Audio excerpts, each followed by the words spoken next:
snap. The kick is in the air, and the kick this time is no, sir-ree. No, sir-ree. Final score, Tennessee 20, Florida 17. Pandemonium reigns.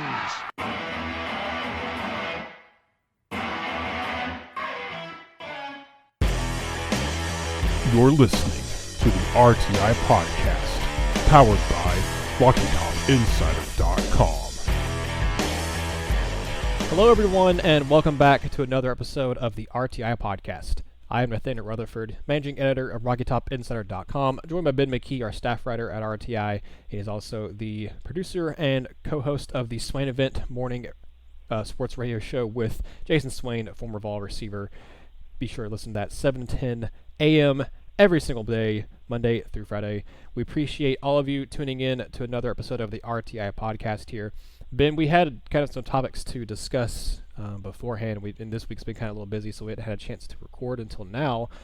It kind of, I guess you could say it's a good thing maybe that we held off until we did because, man, today, we're recording this Thursday night, August 22nd.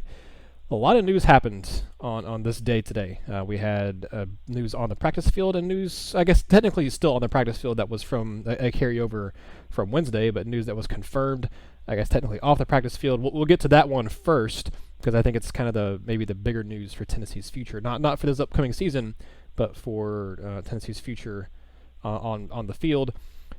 It was confirmed today. He was on the practice field Wednesday, but according to you, Ben, I asked you about it, and you said a lot of people just kind of assumed that he was a walk-on because there was nothing made about it. There was no announcement from Tennessee, no announcement from him or anything. It wasn't until today it was confirmed.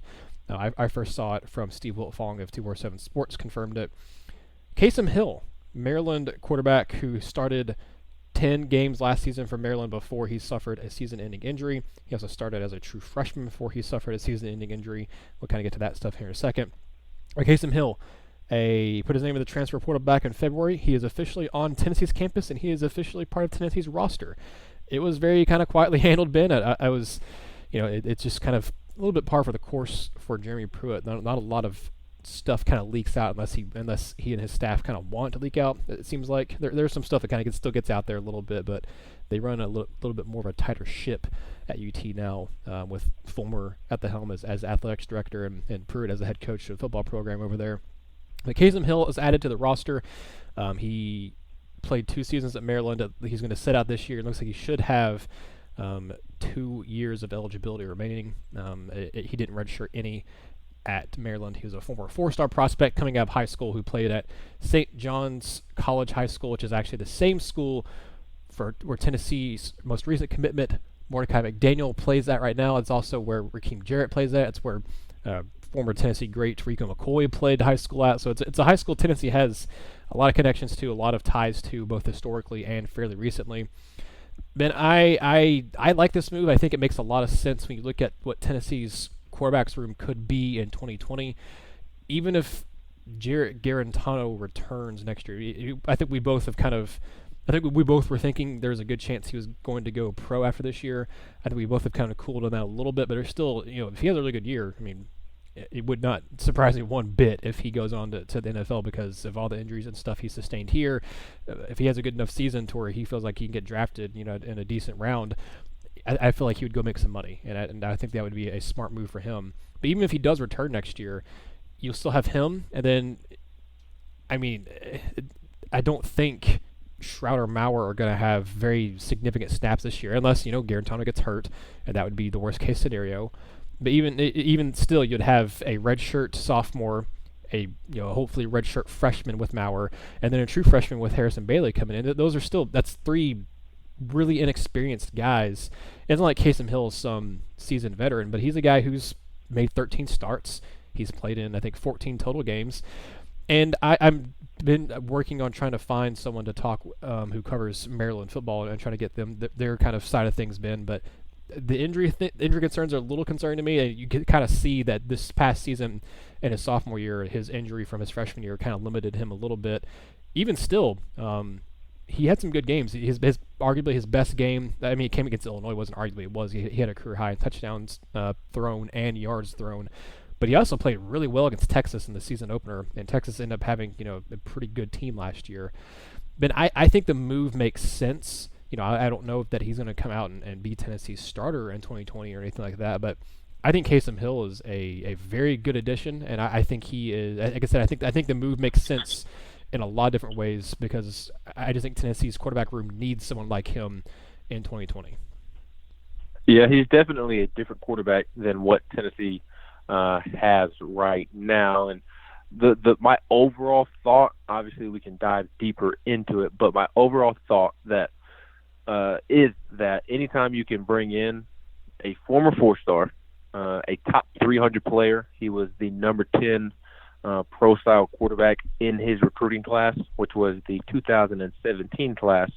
So 4-star, top 300 player, top 10 pro-style quarterback, has played significant football at the Big Ten level. And yes, it's not the SEC, but the Big Ten is good football. They consistently put guys in the league, and he played quite a bit of football for Maryland. Made 10 starts last season, 3 as a true freshman, and probably would have started more had he not been injured in back-to-back seasons, as you mentioned. So anytime you can get that type of talent, obviously he has raw talent. He is a good athlete if he is ranked that high, because if we're being honest, a lot of the recruiting rankings, some of it is based off of production, but a lot of it is based off of raw ability and athleticism. And that's why you see a lot of guys ranked, the top 250, top 300, just have these freakish workout numbers, whether it be a 40 time, whether it be a bench press or, 3-cone shuttle, something along those lines. So he did something to spark the eye of talent evaluators, and you're adding him as a walk-on. I mean, that's pretty remarkable. And then to put the cherry on top, he went to St. John's College. That was his high school there in the Washington, D.C. area. And if you have been keeping up with this recruiting cycle, the 2020 class? I get them all mixed up. But the 2020 class, Tennessee's top receiver target is Rakeem Jarrett, 5-star wide receiver from Washington, D.C., from St. John's College, the same high school that this young man played at, Kasim Hill. So that's an added benefit because they played football together at one point. Now, there's a 2-year age difference, or maybe it's 3 years, but they were still on the same football team, and he was teammates with Mordecai McDaniel as well. So anytime you can add that talent with those ties to some elite recruits that you were trying to bring in as a walk-on, I mean, you take that all day, every day. It's pretty remarkable to me. You don't really hear stories like this happening. Now, he won't be a walk-on for long. I'm sure he'll be a walk-on this season as he is redshirting due to just the transfer rules. But I also wonder if he is redshirting, A, because Jarrett Garantano is the clear-cut starter, and B, just to make sure he is fully healthy. I mean, it appears he is injury-prone, or his previous injuries have lingered. So he's probably redshirting because obviously the transfer rules, but I think he would probably also redshirt anyways because of the lingering injuries and the fact that Jarrett Garantano is the clear-cut starter. So it's pretty remarkable to me that Tennessee is able to bring in such a talent as a walk-on. And again, he won't be a walk-on next season. I would be very surprised. I'm sure it's a 1-year deal while he redshirts, and then next year, or heading into next year, he will be put on scholarship. I would be surprised if somebody of this stature is not on scholarship. I mean, he is, quite frankly, he's more deserving of a scholarship than J.T. Shrout or Brian Maurer because of, he's produced at the college football level. With Brian Maurer and J.T. Shrout, you have no idea what you're going to get. I think both of them have the capabilities of being a really good quarterback, but just simply based off the fact that they haven't done anything and he has, quite frankly, he's more deserving of a scholarship if you want to put it in that sense. So it's just a good addition to Tennessee's football roster. He can be a good scout team quarterback for the defense this year. Tennessee was really looking for a second quarterback to bring in with Harrison Bailey anyways. I thought that they would go the graduate transfer route if Jarrett Garantano left, but, now they don't have to worry about recruiting a second quarterback. Now they don't have to worry about going out and getting a graduate transfer. They've got a guy that they put their eyes on, they are familiar with, and a guy that they can develop this year, and they'll have for more than just one season. So just an overall great addition for the football team.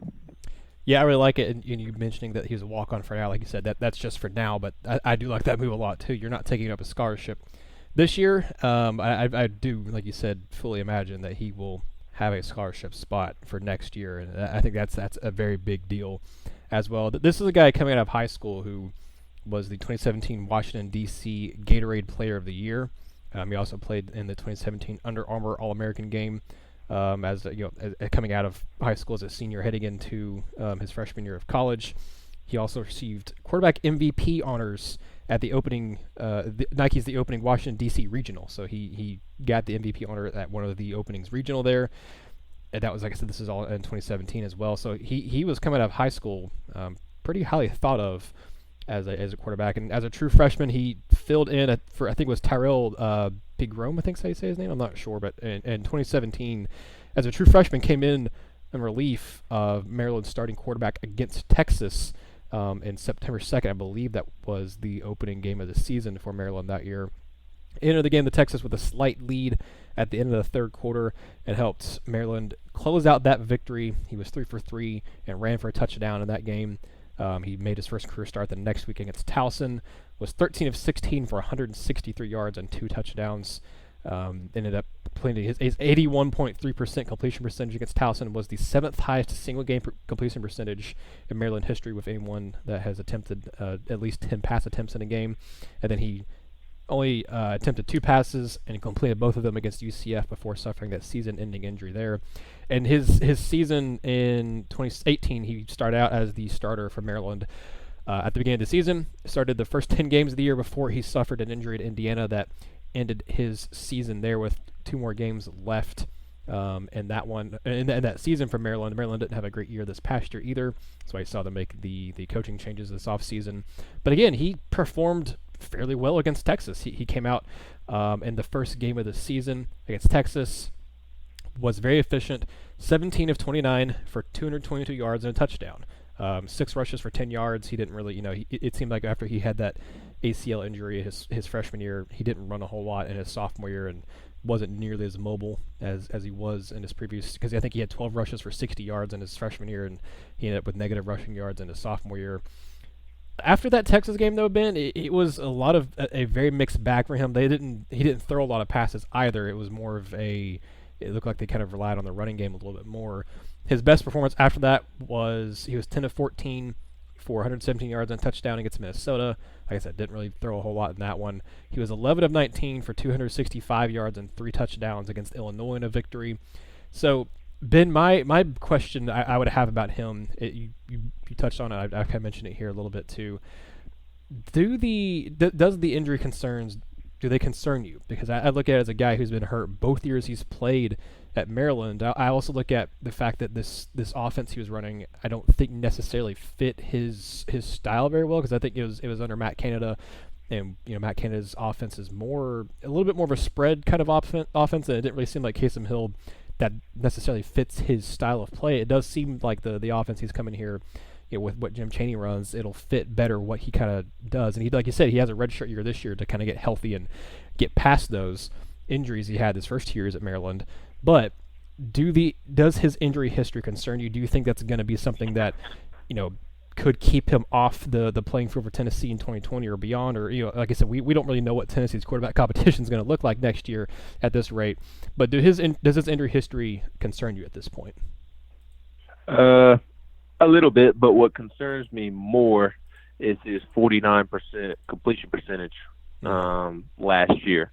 That's what concerns me more, because to be a quarterback in the SEC, in college football in general, really, you have to be accurate with the football. It's the difference between good pro quarterbacks and good college quarterbacks. Josh Dobbs was an amazing college quarterback and was efficient with his legs, as we all know, was more efficient than people want to give him credit with his arm. But the reason he is struggling to hold on for the number 2 quarterback spot in Pittsburgh right now is because he is consistently inaccurate with the football.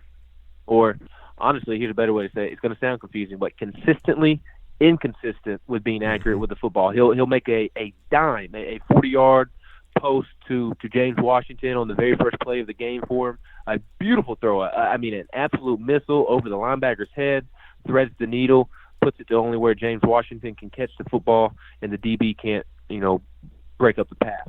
But then he turns around in a simple crossing route to Juju Smith-Schuster, and he throws it 20 yards over his head for an easy interception that you and I could have made as a defensive player. That's the difference between, a really good quarterback and just a good quarterback. And it seems like this is what Kasim Hill struggles with, is being accurate with the football. Now, his freshman year, he was 85% passing.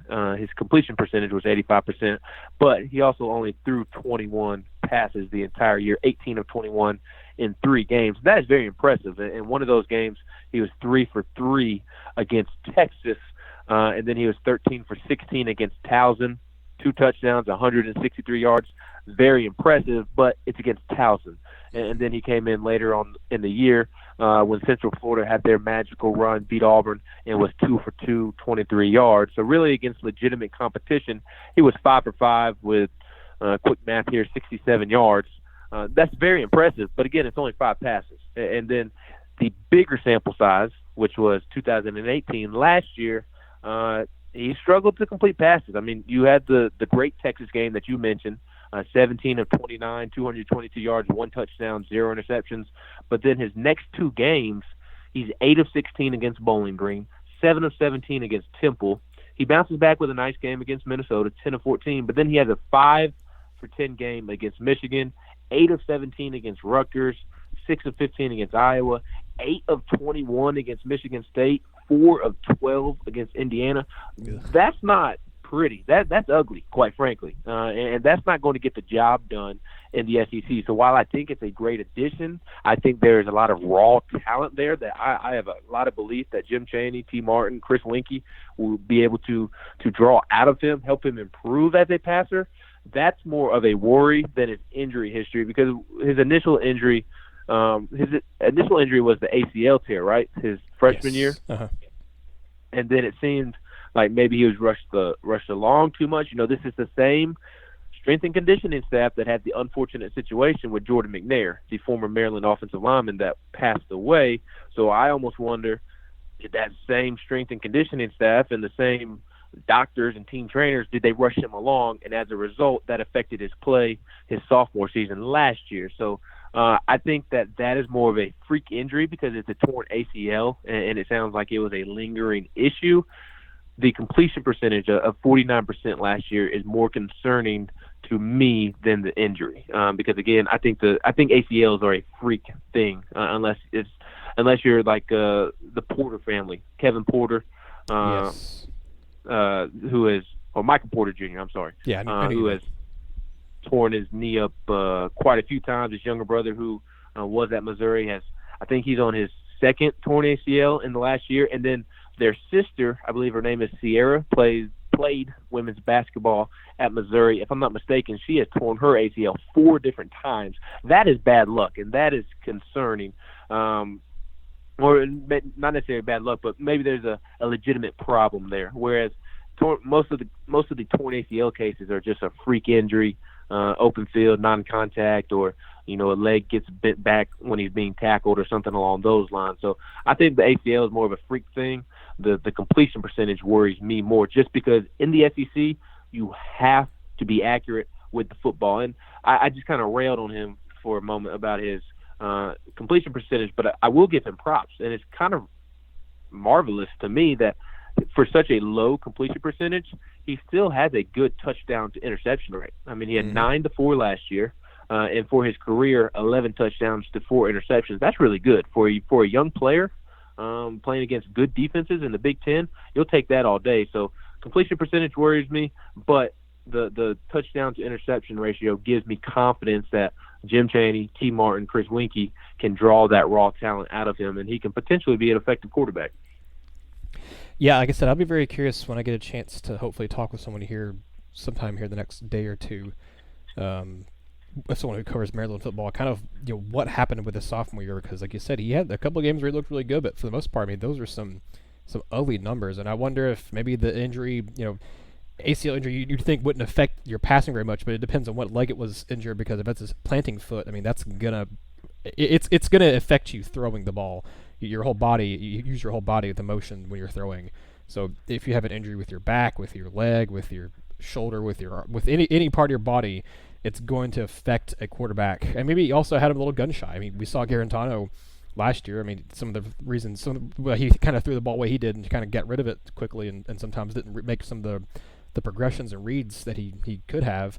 It's because he's a little gun shy, and you can't blame the kid. He got beat to hell when he was back there in the backfield and didn't have a whole lot of time to throw. So I also wonder if Hill had kind of the mentality of, I got to get rid of this, I got to protect myself kind of feeling, because as a true freshman, tearing your ACL, that's a pretty devastating injury to suffer in your first year of collegiate sports. So I'll be very interested to kind of talk with someone and find out a little bit more about his time at Maryland, and what kind of happened from his freshman year where he showed a lot of promise to that sophomore year where he still kind of flashed some of that potential, but you definitely saw a more inconsistency and a lot more what seemed to be inaccurate throws and everything too. So I like I said, Ben, I like the move. I think he brings in, if you miss it out on a Haynes King, a guy to bring in an elite competition with Harrison Bailey. Kasim Hill is a guy who I think should bring a very good veteran type of competition to what could be an extremely inexperienced Tennessee quarterback room in 2020. Like I said, if Garantano doesn't come back, that means he obviously had a very good year and probably played all season. So you'd have a guy and maybe JT Stroud or Brian Maurer, who both those guys have maybe taken some kind of garbage time snaps against some crappy opponents, or against an SEC school Tennessee happened to blow out or something like that. But you're going to have guys who have very little experience, and then bringing in Harrison Bailey, who obviously has no experience, who is a very good quarterback, but you don't want to trust your offense to a true freshman quarterback in the SEC most of the time. Very few times does it work out. You had to be almost a transcendent type of player in order to do that and to have success in the SEC as a true freshman quarterback. So I like the move, though. I'll be very curious to see how it plays out next year. It obviously doesn't affect Tennessee's roster this year very much, other than giving him another body out there on the practice field. I'd be curious, Ben, as we go to practice, as you go to practice here. I guess actually we're going to go game week stuff now, so I'm not sure what's going to be open this weekend. But next week, I think we're probably going to have one day of practice open. That's what they did last year. That's what they've done the last couple of years here at UT for when it's actually football time. But I'd be curious to see kind of how many reps and stuff he's getting, because they like to preach to give everybody the same amount of reps. So you've noted several different times, been in your practice reports, that with the quarterbacks, it'd be Garantano getting one snap, one rep, and then Stroud and Maurer both kind of getting more reps, more snaps out there, just to get them some repetitions, give them some more opportunities to grow and learn, because Garantano, I mean, you pretty much know what he has, and he has grown and he has learned, and they've Chaney and Weinke have been teaching things with him and working with him, but it's a little different situation. But I'll be kind of curious to see how many snaps and stuff, reps he gets this year in his walk-on redshirt year. But Ben, one of the moves that I wanted to talk about that will affect the team this year, well, maybe, that's one thing I wanted to ask you what your kind of thought is. You were at practice today. It was kind of a shortened practice because of an oversight with scheduling. Y'all only got to see about 2 minutes of practice, which kind of sucks, but it just happens, I guess, sometimes. But it's in the indoor practice facility. There's another position change. You've noted that kind of this week it's been a very cross-training heavy week for Tennessee. We've seen defensive linemen practicing with the outside linebackers. Most notably guys like the Drill Bumphus and those guys who are more kind of defensive end guys practicing with outside linebackers. So Aaron Beasley moved to inside linebacker for a few practices this week.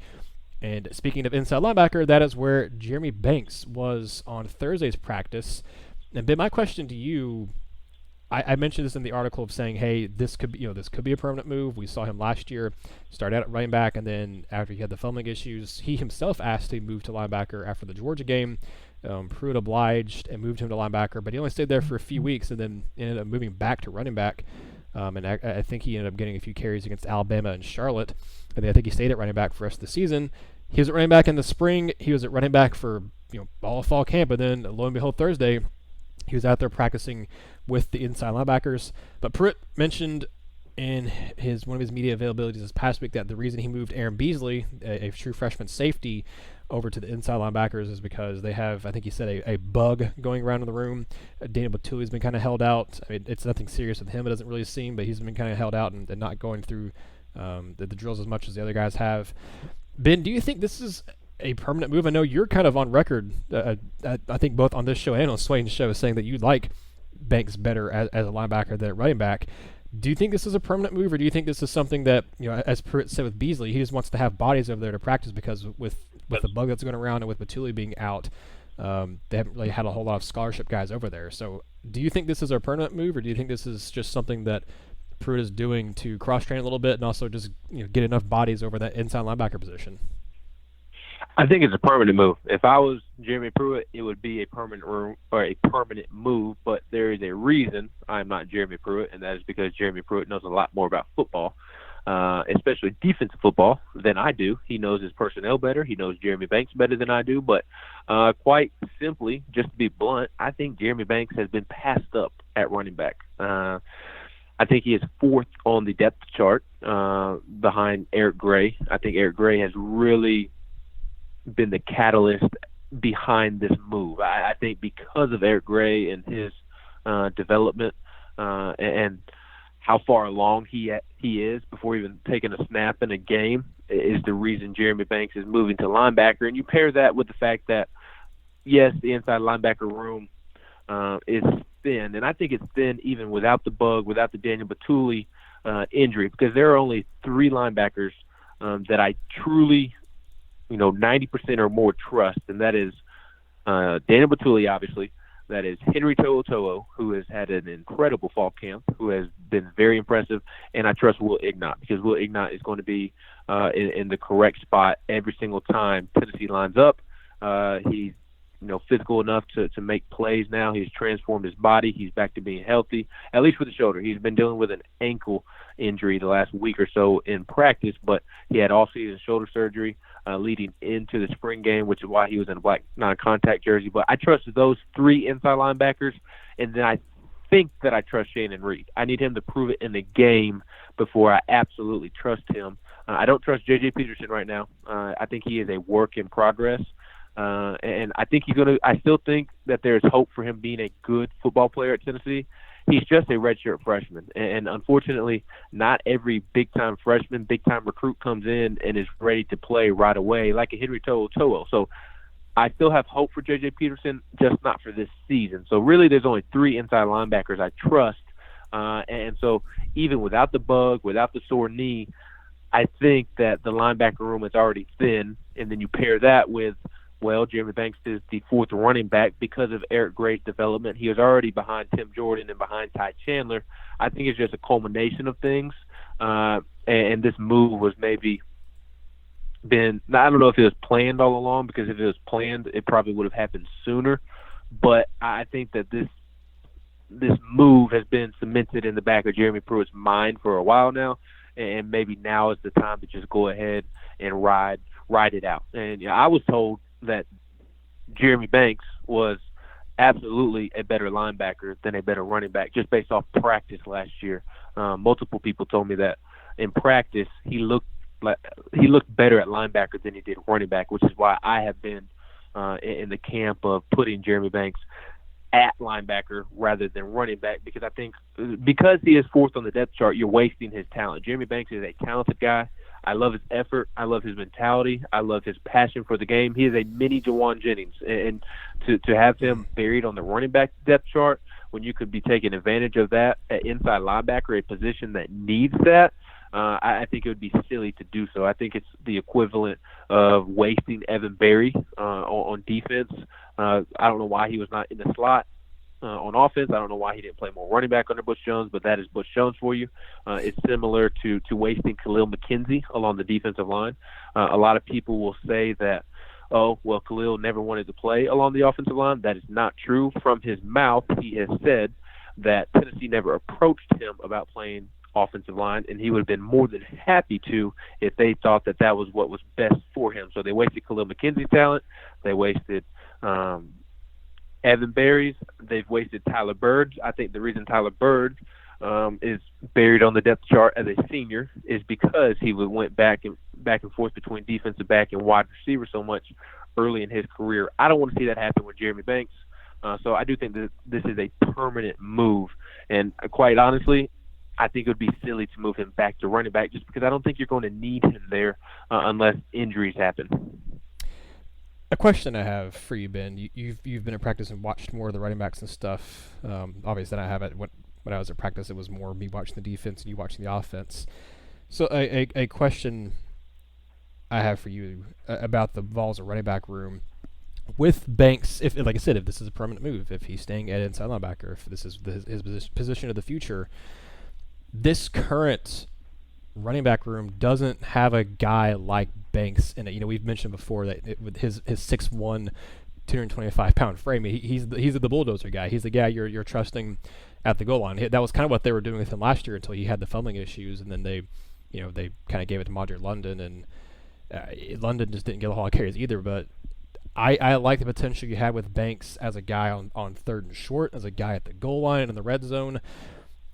Ben, have you seen anything? I know we don't get to see a whole lot, obviously, from at practices or anything like that. But have you heard from anybody? I know Swain he's fairly well connected with the program, and obviously has a lot of good information he shares on his show and stuff that you all do on Swain Vet Plus and everything too. But have you heard or seen anything that would indicate to you that maybe Tim Jordan can be counted on to be that guy this year? Because he has a lot of toughness. It just was a matter of last year of him not having very good vision and not hitting the holes when he's supposed to. I do agree with you. I think he's maybe a little underrated in the fact that his ability as kind of that bulldozing back, as kind of a power back, is a little underrated.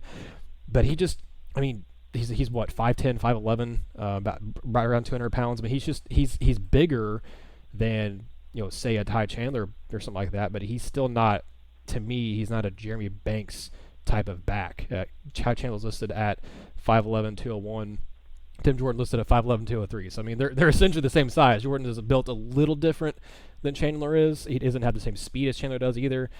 But, Ben, where does Tennessee go at the goal line? Do they just trust Chandler and Jordan to take care of it? Do they maybe try to do something a little more finesse with Eric Gray? Do we maybe see someone that, I don't know, maybe a Princeton fan or something like that? I'm just curious, if this is a permanent move, how do you feel about Tennessee's kind of short yardage situation stuff now? I've been bullish on Tim Jordan all off season. I know a lot of people are kind of out on him because he struggled to plant on one leg and get upfield quickly last year. There were several times where he would be one-on-one with a defender out in open space, and he'd dance with the defender and not cut upfield and try to get the first down. A play in the Auburn game really stands out to me of him doing that, and Tennessee had to punt, I believe, because of it. But he was a sophomore last year. That's still young. He is a year more experienced this year. He is a big dude. I mean, he has the capability of being a bulldozer if he just lowers his head and goes forward and has that Jeremy Banks mentality. And I'm not saying that he doesn't necessarily have the Jeremy Banks mentality in the sense of running with a passion and things like that, because I do think Tim Jordan plays with a ton of effort. But I do think he can be that guy because of how big he is. He's a strong back. He's bulky. He looks, maybe he's a little shorter than what you want, but he looks like a goal line back to me. Maybe you'd like a little more meat on him, an inch or two more on him, but he's not far off from being a goal line back, in my opinion. Tennessee, quite frankly, doesn't have a perfect goal line back right now. Ideally, it would be Jeremy Banks, but he has proven that he cannot hold on to the football, at least based off of his performance last year. So I've been bullish more so than others this summer on Tim Jordan. I think he is somewhat underrated in that sense, that people have kind of written him off for Eric Gray and Ty Chandler. But I think he's a good complementary back that can absolutely produce in the SEC. I absolutely believe that, and I think he's your goal line back.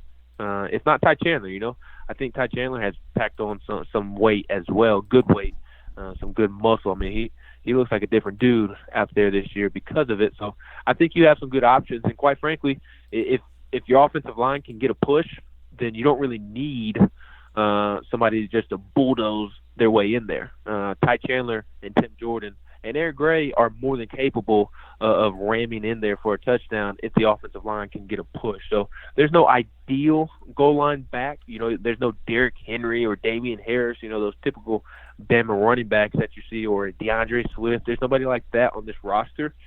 That's the difference between Tennessee and those elite programs right now. But I do think that they have options, and it starts with Tim Jordan in my mind. I think Ty Chandler's capable, and who knows, maybe they put in a package for Jeremy Banks on the goal line. Yeah, that was. I know we're going to get a question from this podcast, and maybe in our mailbag this week that we'll probably end up publishing sometime on Friday. But I know we're going to get questions now. If Banks, if this is a permanent move, does that mean maybe we'll see, like you said, kind of a package for him or a package for Quavaris Crouch? I was kind of in the camp of, for a while there, saying maybe they should throw in a package for Crouch because he was a very, very successful running back out of high school. But listening actually to Swain, y'all talking on Swain's show this week, it kind of changed my tune a little bit. For one, I also got to thinking that Crouch in high school in his senior season was very opposed to playing running back because he wanted to play linebacker in college and kind of save his body. And they put him at running back in the first game of his senior season. He got a minor injury. Then he decided, no, I'm done. I'm going to sit out the rest of my senior season because I'm not going to, jeopardize my collegiate playing career by playing a position I don't really necessarily want to play. So I don't think this staff would maybe even ask him to play running back because it doesn't seem like Crouch wants to play it. So I don't know that he would even do that. But then Swain also made the point of he's got a lot to learn as a linebacker still. I mean, if people always want to bring up the fact that A.J. Johnson was that kind of I can't remember the beast package or beast mode package, whatever they called it, when he was, I think, a junior and senior both for Tennessee. But that's when he was a junior. That was when he was an upperclassman. That wasn't he. I mean, he also played linebacker in high school. He's known that he knew the position a lot better. He didn't have to sit there and learn in his first year at Tennessee all the stuff that Quavaris Crouch is having to learn. And Crouch this year, I don't expect him to really know the defense very well. I expect him to be more of a guy you can kind of point at, point, run here, do this, do that. And he's smart enough to obviously pick up on stuff. And he's been here since January, so he's had a lot more time than some of the other freshmen to learn all this different stuff. But he's a guy that he's got a lot to learn. That was what Swain said this week, is that he's got a lot to learn as a linebacker. You got to teach him that stuff before you even think about trying to introduce a whole new concept of, hey, we're gonna put you at running back. And I know it's a little bit easier there because he's played running back before. He knows a lot of different stuff. But it's still just a very different. You not want to throw him into the water, pick him back up, and then dunk him into the deep end again by throwing him over the offense. I don't know that it'd be it wouldn't be teaching the whole playbook. You're not relying on him to be a running back for 10, 15 carries a game. It would only be a handful of carries a game, and probably not every single week. But I don't think you'll see Crouch at running back. I think it would be more likely you would see Banks at running back as a kind of a goal line package or anything like that. But Ben, you were touching on the fact that the guys you do and don't trust at inside linebacker right now. With the fact that you said, J.J. Peterson still has a decent amount of ways to go. I do think Shannon Reed will play. You have Will Ignat and Daniel Batuli and Henry Toa.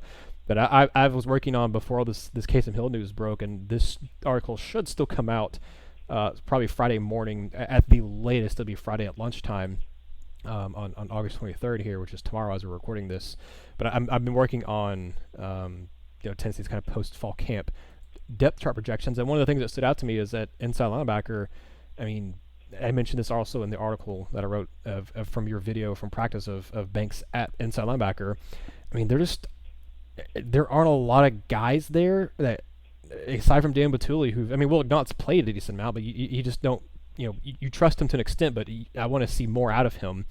You don't have a whole lot of guys there that you really trust him. You have Daniel Batuli, Shannon Reed, Will Ignat, we've mentioned, Henry Toa, and then J.J. Peterson, like you said, Ben, you don't really trust him. You have Salome Page III, who was getting kind of a decent amount of run at linebacker early on in practice, but like I said, don't really think you can trust him at this point. You don't really know what you're getting from him. So that leads me to this question to you. How much playing time, if Banks stays inside linebacker, how much playing time do you think he'll get this year? Do you think he's a guy that, I would imagine is probably just kind of a sub-package guy. I don't imagine he's going to be a guy that's going to play a whole lot of snaps, but I'm curious what kind of role you think Banks will play, because he's a guy that, I mean, last year he made a few tackles on special teams. I think he had total 3 tackles on special teams. He got some tackles in with Alabama on a kickoff for a punt return, and then same thing with Charlotte. So I imagine he's going to have a special teams role, and I like his mentality on that special teams unit. Like you said, he's kind of a mini Juwan Jennings. That's a guy you want on special teams. He's going to go out there and just roughneck and make sure these opposing players are not going to rip off big plays in the return game. But I'm curious what kind of role you think he could have at inside linebacker this year. Because I imagine if he's going to stay there, this is built more for somewhat of this year, but definitely more for the future. But I'm curious what you think his role could be this season. Oh, that's a good question. I think it ultimately depends on how quickly he picks up the not necessarily the playbook, because I think he already has a familiarity, he's not comfortable with it, but a familiarity with the linebacker playbook, the defensive playbook, because he did spend some time on that side of the ball last year. So at least he is familiar with the playbook. And now the next step is becoming comfortable with it. And instead of, trying to, before the ball snaps on each rep, trying to sit there and cipher through, okay, what is my responsibility on this play? I've got to do this. I got to hit this gap or such and such. I'm looking for this. I'm on the tight end. I've got the running back, or whatever the responsibility may be. Right now, I imagine Jeremy Banks is going to be going through that in his head before the ball is snapped. So how quickly can he go from that to, okay, I got the play call, I know what I'm doing immediately, and as he is making the play, not thinking, not playing with his head, so to speak. And once he gets to that point, once he lets his natural ability take over, I mean, I think he's probably the 2 deep. I would say Daniel Batuli and Henry To'oTo'o, or will Ignat make up the first team, and then To'oTo'o or Ignat, whichever one is not on the first team, they will obviously be second team inside linebacker. I could see Jeremy Banks being paired with them if Shannon Reed doesn't flash early on in the season.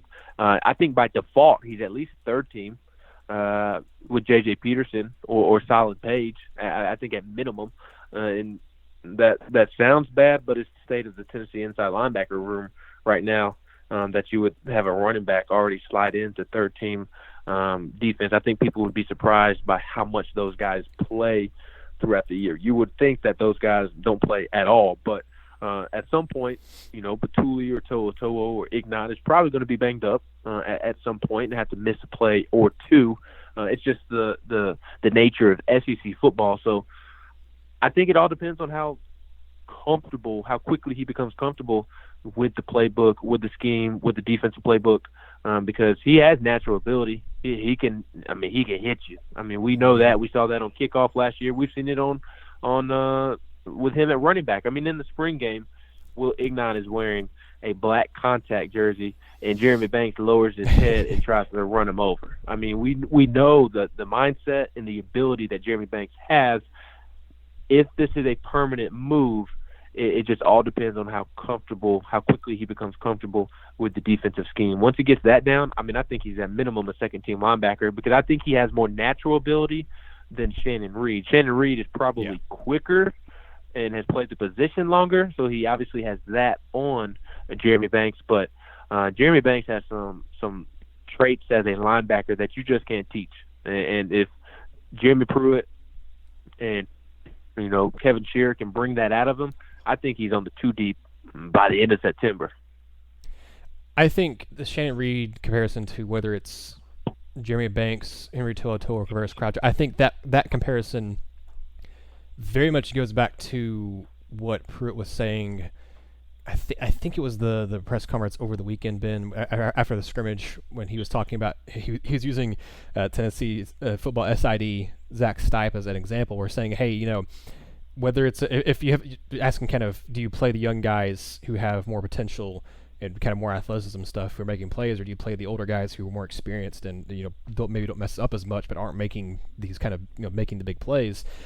I think Shannon Reed is kind of the perfect fit for the role that Pruitt was describing on that press conference of, a guy who's been here for 3 or 4 years, a guy who's fairly experienced. I mean, he hasn't been on the field a whole lot, but he's been in this program for a while, and you can trust him to go out there and know what he's doing. But if he has an opportunity to make, I think what Pruitt said was like 5 plays in a game, and he makes 1 or none of them, then he's not being a big difference maker for you. He's not making mistakes necessarily, but he's not also giving you a lot of positive impact. Whereas if you have a guy like a Jeremy Banks or Quavaris Crouch or Henry To'oTo'o, who, I mean, they've been in the program. This will be Banks' second year. This has been Crouch's first and Henry To'oTo'o's first year into the program. But if they go out there and while more inexperienced, and maybe they mess up a little bit, but they have kind of the athleticism and the natural ability to be able to kind of erase those mistakes a little bit quicker, or kind of react and get back and right into the right kind of trying to think what the word I'm looking for here is, but kind of get to react and to kind of correct their mistake quicker than a guy like Shannon Reed. If they have an opportunity to make those 5 plays and they make 3 or 4 of them, or maybe even all 5, then I think Pruitt mentioned I'm going to play those guys. I'm not going to play the guy who I'm not going to play the guy just because he's more experienced if he's not making the plays and not helping out the defense or the offense. So I think Shannon Reed is the perfect example of the guy who's been here for 3 or 4 years and maybe isn't making the plays. And we haven't really seen him a whole lot on the field. We've seen him more on the practice field, but he hasn't been on the field a whole lot in his time at Tennessee. But I feel like just from what we've seen from him, he was okay in spring. He was kind of a standout in spring as far as a guy who we're getting more run than we expected to. But that was also, again, before Henry To'oTo'o was here, and that was, again, before Jeremy Banks was moved back to linebacker. So I think that's kind of a perfect example of him being the older guy. Maybe doesn't make as many plays, but then you have these younger kids who they're going to mess up because they're young. They're true freshmen or they're sophomores. They're going to mess up some, but they're also a little more athletically gifted. And just kind of overall, they were able to make plays that a guy like Shannon Reed or someone else isn't able to. So, Ben, I will be very curious to see how this plays out. If I think Pruitt's meeting with the media on Friday, so I'm sure he's going to get asked about Jeremy Banks, and I wonder. I assume he can probably comment on Kasim Hill since Hill is officially on the campus and practice with the team. So I assume he'll be asked about that. I'm sure he'll be asked again about Ari Solomon. But to give you all kind of a heads up of next week, what we're going to plan here moving forward. Next week is game week. We're going to have all of our season preview and opponent preview stuff for you next week. Our season predictions. I think Ben or I, either one, will kind of do the opponent preview for Georgia State. And we're going to have all of our game week stuff will be kicking off for you. I'm sure you'll have plenty of questions in the mailbag like we do every single week about Tennessee's opponent, about how Tennessee's season is going to fare. Like I said, we'll have the opponent previews. We'll have the game picks. We'll have, this week we'll have season predictions, and we might have an actual specific build for the picks for the first game as well. We'll have stuff how to watch it. After the game, we'll have position grades and, of course, a bunch of analysis and video from Pruitt after the game, and just a bunch of different articles and stuff from things that were done, things that were said during and after the game as well. So just want to give you a heads up that we'll have a lot of content for you guys next week. We should have 2 podcasts coming out for you next week, and moving forward during the season, consistently should be having 2 podcasts for you every single week. One on early in the week, probably on Monday, and then one on Thursday to prepare you for the opponent that weekend. We're going to look into doing some stuff kind of on Saturdays and stuff as well. I'm trying to look into some software and some video and things like that to maybe make some live streaming stuff a possibility for this season as well. We'll keep you updated on that one. Check out our YouTube channel. The podcast is on there as well. Ben's done a great job getting a lot of video for us this week of player interviews, of coach interviews, of practice video. He's been killing it this week as far as getting a lot of content, being at practice, getting quotes and stuff from players and coaches. So go check out our YouTube. It is just Rocky Top Insider, like everything else for us on Twitter, Instagram, and Facebook. If you're not following us on all those, you absolutely should be. We try to update that stuff every single day with a lot of different content. So we appreciate all of you who consume it, who listen to it, who interact with us, who view our stuff, read our stuff, listen to our stuff. All of you guys are awesome. We really appreciate it. Like I said, Ben is also on the Swain Event morning radio show. You can listen to him every single morning, 7 to 10 a.m. with Swain, Jason Swain, former Tennessee wide receiver. Swain Event TV is on Periscope and Facebook Live, and he also has an app to search for Swain Event if you have an Apple phone or Apple product or an Android product, you can find it there. And same for us, just search for our podcast stuff as well. The RTI podcast can be listened to on iPhones or Android devices, either one. We appreciate you all listening along for this episode, and until next time, this has been another episode of the RTI Podcast.